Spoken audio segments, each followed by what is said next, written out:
Mesdames, Messieurs, bonjour et bienvenue sur la Centrale panafricaine de recherche scientifique et culturelle. Aujourd'hui, dans notre émission Espace spirituel, nous allons parler une fois de plus de prophétie. Souvenez-vous, la dernière fois que nous avons traité des questions de prophétie, c'était avec les prophéties d'un certain Oona Anderson relatives au football africain, à la politique africaine et à la religion au Cameroun. Alors, pour parler de prophétie aujourd'hui, nous allons plutôt parler de Simon Kimbangu. Eh bien, qui est Simon Kimbangu, pour ceux qui ne le connaissent pas? C'est un citoyen de la RDC, plus précisément du Congo, Congo ABK. C'était un chrétien qui a vécu à l'époque coloniale, il y a bientôt 100 ans. C'était un chrétien aux allures de prophète, un homme, si on peut le dire, qui avait une foi au-dessus de la moyenne. Alors, Simon Kimbangu, le 6 avril 1921 précisément, il avait tenu des propos prophétiques. Des prophéties que nous allons vous rappeler ici, grâce aux bons soins de M. Olivier Diosso, qui a fait un papier là-dessus, le 6 avril 2009 exactement, lequel papier a été publié sur Internet. Mesdames, Messieurs, une fois de plus,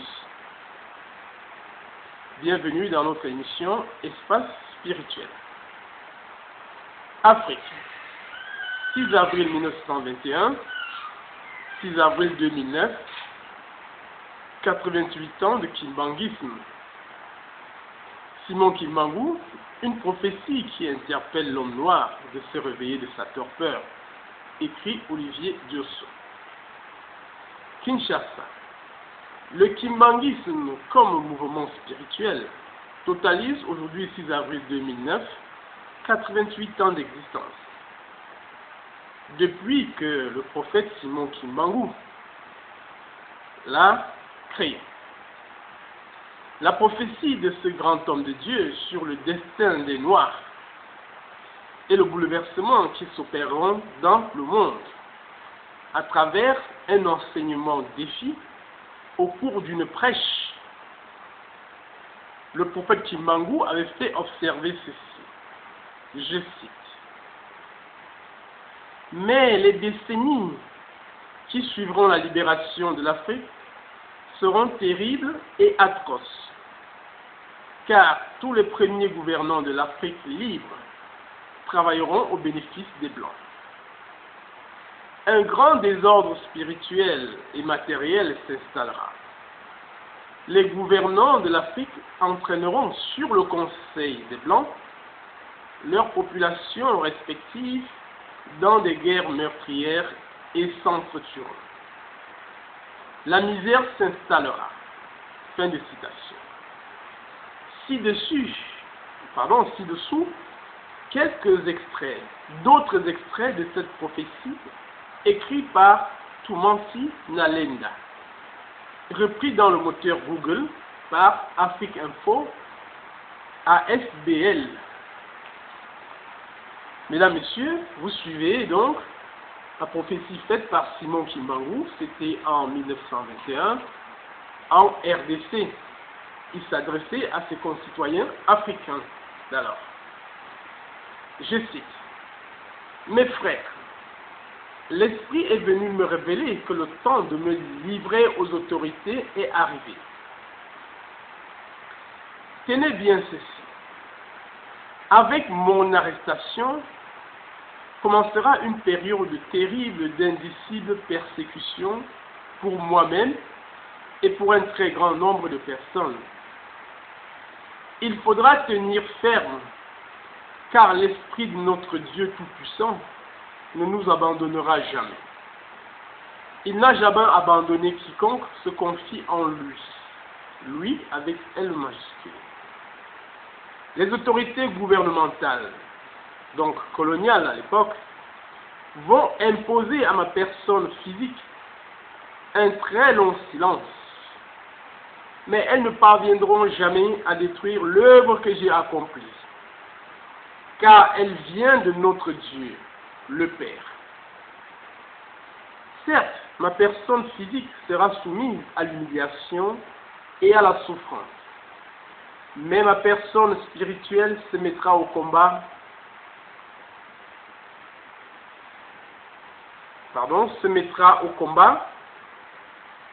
contre les injustices semées par les peuples du monde des ténèbres qui sont venus nous coloniser.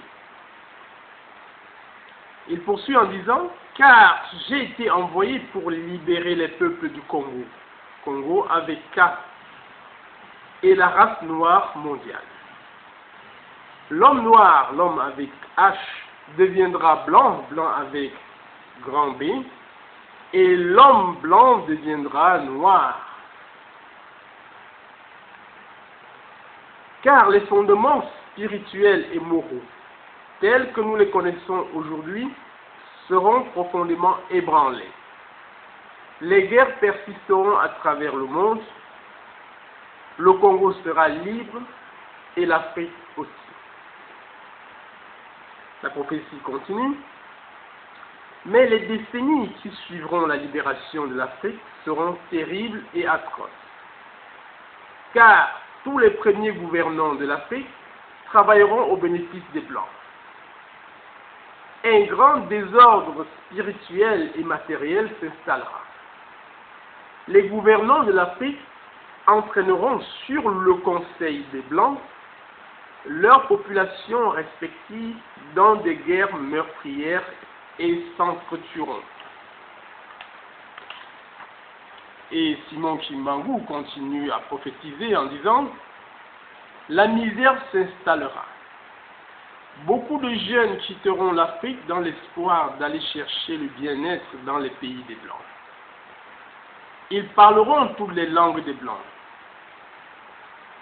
Parmi eux, beaucoup seront séduits par la vie matérielle des Blancs. Ainsi, ils deviendront la proie des Blancs. Il y aura beaucoup de mortalité parmi eux, et certains ne reverront plus jamais leurs parents. Il faudra une longue période pour que l'homme noir acquiert sa maturité spirituelle. Celle-ci lui permettra d'acquérir son indépendance matérielle. Alors s'accomplira la troisième étape. Dans celle-ci naîtra un grand roi divin. Il viendra avec ses trois pouvoirs. Pouvoir spirituel, pouvoir scientifique et pouvoir politique. Je serai moi-même le représentant de ce roi. Je liquiderai l'humiliation que, depuis les temps les plus reculés, l'on a cessé d'infliger aux Noirs. Car de toutes les races de la terre, aucune n'a été autant maltraitée et humiliée que la race noire. Continuez à lire la Bible. À travers les écrits de la Bible, vous arriverez à discerner les actes de ceux qui sont venus vous apporter ce livre et les écrits ou principes moraux contenus dans ce livre. Que le voleur soit saisi avec l'objet volé. C'est un sous-titre de cette prophétie. Et Simon Kimbangu qui continue en disant, nous aurons notre propre livre sacré, dans lequel sont écrites des choses cachées pour la race noire et le peuple du Congo. Rappelons qu'il s'adressait à ses confrères, ses frères africains. Et donc, il est possible que ces livres sacrés ne soient pas encore édité. Ou alors il est simplement inconnu du grand public. Ça nous laisse penser que l'ère dont Kimbangu parle ici n'est peut-être pas encore arrivée. Je dis peut-être. Il continue en disant, un instructeur viendra avant mon retour pour écrire ce livre et préparer l'arrivée du roi. Il sera combattu par la génération de son temps. Mais petit à petit, beaucoup de gens comprendront et suivront son enseignement. Car sans cet enseignement, qui préparera donc les peuples du Congo? Car l'arrivée du roi sera très meurtrière et sans pardon. Alors, il faut que les peuples du Congo soient instruits avant cet événement. Vous ne savez pas encore ce que c'est qu'une guerre spirituelle.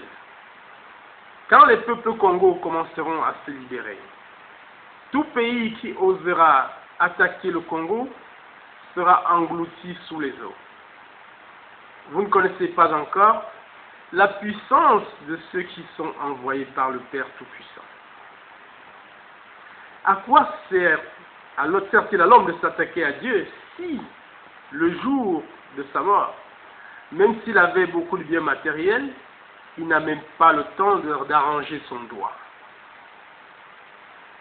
Vous ne savez pas de quoi est faite votre vie et pourquoi vous vivez. Car exister physiquement, c'est apparaître comme presque rien. Pourquoi tuer son prochain et espérer rester en vie? Et pour combien de temps?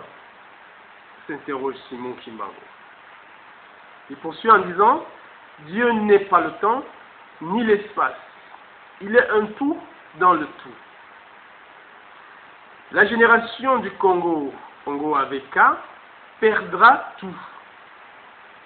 Elle sera embrouillée par des enseignements et des principes moraux pervers du monde européen. Elle ne connaîtra plus les principes maritaux de ses ancêtres. Voilà des déclarations tellement profondes venant de Kimbangu. Cela laisse penser que beaucoup de malheurs du monde moderne, et de l'Afrique en particulier, sont à la responsabilité de l'Europe et de l'Occident. Et lorsqu'il parle des principes maritaux de nos ancêtres, là encore, c'est une réflexion tellement profonde, telle qu'on n'aurait pas le temps d'en découdre ici dans ce documentaire. Certainement que cela fera l'objet d'autres analyses plus tard. Et Kimbangu de continuer en disant, la génération Congo ignorera sa langue maternelle. Alors je vous exhorte à ne pas négliger ni mépriser vos langues maternelles. Il faut les enseigner à vos enfants et à vos petits-enfants. Car viendra un temps où les langues des Blancs seront oubliées. Bon, nous n'en sommes pas encore là, visiblement. Dieu le Père a donné à chaque groupe humain une langue qui sert comme d'une alliance de communication. Fin de citation. Voilà, mesdames, messieurs, chers internautes, la substance de la prophétie faite par Simon Kimbangu le 6 avril 1921, ça veut dire qu'il y a bientôt 100 ans, et que nous avons repris ici grâce aux bons soins de M. Diosso Olivier. Alors à présent, quel commentaire est-ce qu'on peut faire rapidement sur la question? Lorsque Simon Kimbangu ici parle de la libération de l'Afrique, bon, on a le droit de se demander s'il voyait la période des indépendances arriver. Trouvait-il qu'il n'y a pas beaucoup d'indices pour nous permettre de l'affirmer? Déjà que les indépendances africaines n'étaient en réalité que des pseudo-indépendances. C'était juste un changement de forme de colonialisme. D'autre part, quand Simon Kimbangu dit l'homme noir deviendra blanc et l'homme blanc deviendra noir, bon, il est un peu difficile de penser que ça peut être des changements sur le plan de la morphologie, sur le plan physique de l'être. Ça pourrait être plutôt un symbole. Est-ce que cela ne voudrait pas dire peut-être que sur le plan économique, sur le plan financier, eh bien, les moyens de l'Europe deviendront ceux de l'Afrique et inversement? Pourquoi penser ainsi? Nous savons, pardon, excusez-moi, nous savons que actuellement en Europe et dans le monde sévit une crise financière sans précédent. On voit les souffrances qui sont celles de la Grèce, qui sont celles de l'Espagne et même du Portugal. Et plus encore, depuis quelque temps, les gardes-côtes algériens ont capturé 5 clandestins espagnols qui venaient de chercher du travail en terre africaine. Des clandestins qui voulaient travailler dans les sociétés espagnoles basées en Algérie. Plus loin aussi, on sait que il est assez fréquent maintenant que des clandestins portugais soient refoulés d'Angola parce qu'ils quittent leur pays, l'Europe, pour venir chercher du travail en terre africaine. Est-ce qu'on serait donc en train de vivre un renversement de la situation sur le plan économique, sur le plan financier? Est-ce que l'Afrique ne va pas se stabiliser et puis évoluer sur ces plans-là, au point que les Européens nous céderont leur place et prendront la nôtre? Est-ce que c'est cela que Kimbangu aurait vu pour parler en ces termes aussi simples? D'un autre côté, dans la prophétie, Simon Kimbangu dit quelque part que les gouvernants africains, les premiers après la libération, sur le conseil des Blancs, entraîneront leur peuple dans des guerres meurtrières. Alors, mesdames, messieurs, quand on voit les années 90, on sait que sous l'impulsion du discours de la Bolle tenu par François Mitterrand, les chefs d'État africains étaient dans l'obligation d'asseoir la démocratie dans leur pays. Est-ce que la démocratie serait ce fameux Conseil des Blancs? Quand on sait que la démocratie en terre africaine a fait déjà couler beaucoup de salive, beaucoup d'encre et surtout beaucoup de sang humain. Combien d'Africains aujourd'hui sont-ils morts au nom de la démocratie? Laquelle démocratie mérite même d'être remise en question, de par sa forme, de par même son essence. On a le droit de s'interroger si ce n'est pas cela que Simon Kimbangu avait vu dans sa vision pour faire de la prophétie. Plus loin, Simon Kimbangu dit « La misère s'installera. Beaucoup de jeunes quitteront l'Afrique dans l'espoir d'aller chercher le bien-être dans les pays des Blancs. Ils parleront toutes les langues des Blancs. Parmi eux, beaucoup seront séduits par la vie matérielle des Blancs. Ainsi, ils deviendront la proie des Blancs. Il y aura beaucoup de mortalité parmi eux, et certains ne reverront plus jamais leurs parents. » Ah, vraiment, quoi de plus concret? Cet extrait de la prophétie de Simon Kimbangu, ça nous fait penser naturellement à l'immigration clandestine, dont beaucoup d'Africains sont l'objet depuis plusieurs décennies maintenant. On sait combien de jeunes Africains sont morts sur les chemins de l'immigration clandestine. Soit par la soif, soit parce qu'ils ont été lynchés, soit parce qu'ils ont été détroussés, et pour bien d'autres causes. Est-ce que c'est cela que Simon Kimbangu aurait vu longtemps à l'avance? Nous savons combien d'Africains chez les Blancs aujourd'hui font des sales besognes, ou combien d'entre eux sont traités comme des moins que rien. Nous avons lu la réalité de la prostitution africaine d'Amélie James Kombela, qui nous a permis d'apprécier les souffrances qui sont celles de nos sœurs africaines là-bas en Europe. Des souffrances qui vont jusqu'à la déchéance physique totale, jusqu'au sacrifice suprême, la mort. Peut-être que Simon Kimbangu avait vraiment bien vu. Bref, continuons nos analyses et commentaires. Simon Kimbangu dit aussi « Ma personne physique sera bientôt réduite à un long silence par les autorités coloniales. » Bon, on comprend qu'il voulait signifier sa mort prochaine. Et plus loin encore, plus dans la prophétie, il dit, s'agissant de la troisième étape, « Je serai moi-même le représentant de ce roi. » Il s'agit du roi libérateur des peuples noirs. Alors, on comprend à travers ces deux phrases que Kimbangu avait la conviction de la réincarnation comme étant une réalité sur le plan spirituel. Même si certaines religions choisissent de douter ou de refuter la thèse de la réincarnation, on comprend que Simon Kimbangu, il y croyait, puisqu'il déclare sa mort prochaine et déclare qu'il reviendra pour être le représentant du roi qui va libérer le continent africain. Il savait que son esprit survivrait au temps pour revenir sur la terre, accomplir le reste de la mission.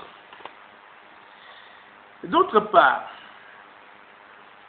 Simon Kimbangu, il dit, à travers les écrits bibliques, vous arriverez à discerner les actes de ceux qui sont venus vous apporter la Bible et les écrits ou principes moraux contenus dans ces livres.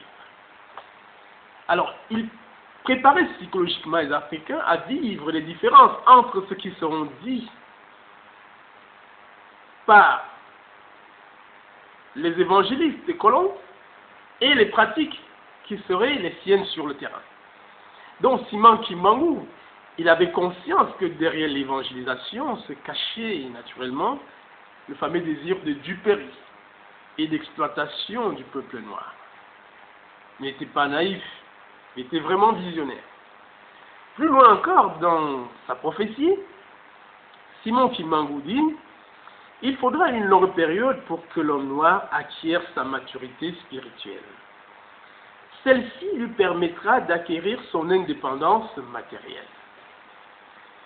Alors, l'indépendance spirituelle entraînera l'indépendance matérielle. Quelle haute analyse!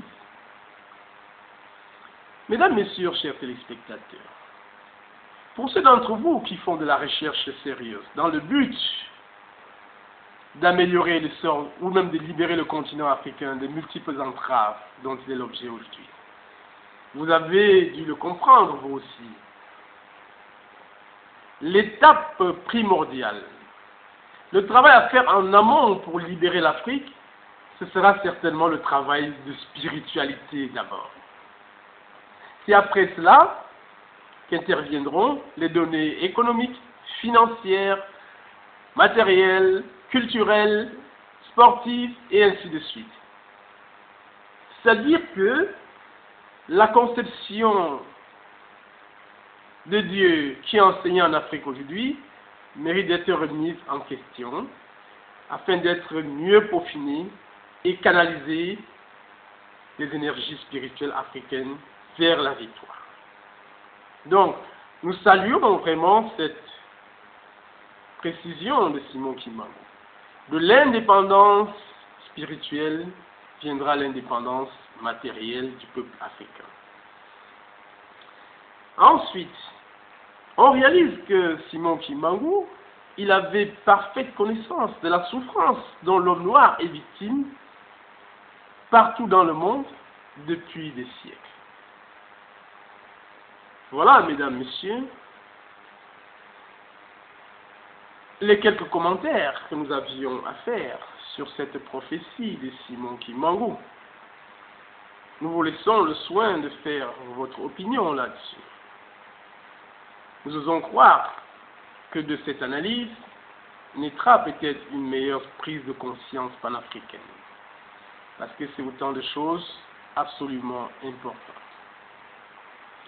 Nous ne manquerons pas ici, avant de clôturer définitivement, de dégager le fait que, quand Simon Kimbangu parle des gouvernants africains d'après la libération, qui travailleront pour les Blancs, on a lieu de se demander si ce n'est pas la France-Afrique qu'il évoquait là.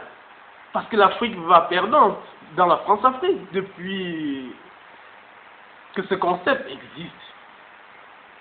On se souvient que le président Bongo avait dit: la France sans le Gabon est comme une voiture sans essence, le Gabon sans la France est comme une voiture sans chauffeur. Si on remplace Gabon par Afrique francophone, tout au moins, la phrase tiendra encore peut-être. Voilà autant de choses que Simon Kimbangu a dû voir il y a longtemps. Pourquoi ne pas saluer cette prophétie et y accorder un minimum de crédit? De toute façon, mesdames, messieurs, à vous de trancher à votre niveau. Merci de nous avoir suivis. C'était Espace Spirituel sur la centrale panafricaine. Au microphone de présentation, comme Bernard. Au revoir et à la prochaine. Merci.